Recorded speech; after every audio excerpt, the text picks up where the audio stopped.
আসসালামু আলাইকুম। হে নোয়াখালীর মানুষ, আজকে কথা বলবো কিছু দুর্নীতিবাজদেরকে নিয়ে, যারা এই সরকারি জিনিস বিক্রি করে রাতের পর রাত লাখ লাখ টাকা ইনকাম করতেছে। এই যে দেখেন আমার পিছনে একটা ডোজার দেখতেছেন, এই ডোজারটা আজকে কালকে সারা রাত পর্যন্ত মাটি বিক্রি করছে। মাটি বিক্রি করে এখান থেকে আরেক জায়গায় ফেলতেছে। মানে আমি হাসপাতাল থেকে আসছি, আমি এইসবগুলো নিয়ে কথা বলার একদম উদ্দেশ্য ছিল না। আমি হাসপাতাল থেকে আসার পর যখন রাতে ঘুমাইছি, ঘুমানোর পর এই গাড়িটা 10টার পর যখন চালু করছে, সারা রাত আমি ঘুমাইতে পারি নাই। আমি অসুস্থ একটা মানুষ, আমি এই যে ভিডিও সব করা বন্ধ করে দিছি।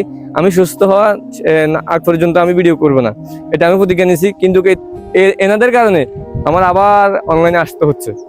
ওনারা আমাকে শান্তিতে ঘুমাতে দেয় না, আমি ওনাদেরকে শান্তিতে ঘুমাতে দিব না। ওনারা সরকারি জিনিস বিক্রি করে রাতের পর রাত লাখ লাখ টাকা ইনকাম করতেছে।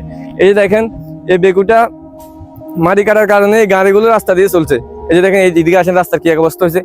এটা সরকারি রাস্তা না, আমাদের তো সম্পদ। এই যে দেখেন সরকারি রাস্তার কি এক অবস্থা করছে। দেখেন এই যে গাড়িগুলো চালায়, এই রোডটা করছে মনে হয় এক বছরের বেশি হয়েছে, 1-2 বছরের কাছাকাছি হয়েছে।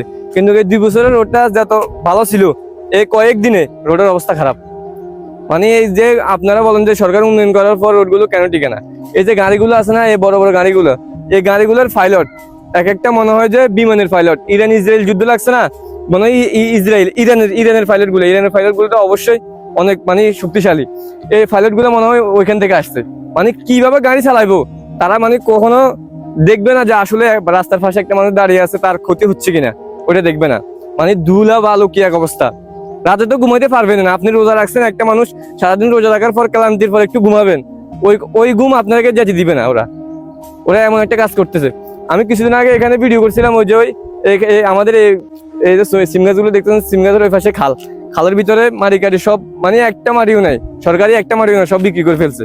আমি ওইটা নিয়ে ভিডিও করার পর একজনে হয়তো আমার বাবাকে বলার পর আমি আমার বাবার সামনে ডাইরেক্ট, আমি আমার বাবার পক্ষে ততক্ষণ পর্যন্ত আছি, ততক্ষণ পর্যন্ত আমার বাবা ইসলামের পক্ষে আছে, ইসলামের ভিতরে কথা বলবে। আমার বাবা দুর্নীতিবাজদের পক্ষে, আমি আমার বাবার বিপক্ষে ডাইরেক্ট। লাস্ট কথা এতটুকুই, আপনারা আমাকে শান্তিতে ঘুমাতে দেন নাই, আমি আপনাদেরকে হারামভাবে ইনকাম করার সুযোগ দিব না।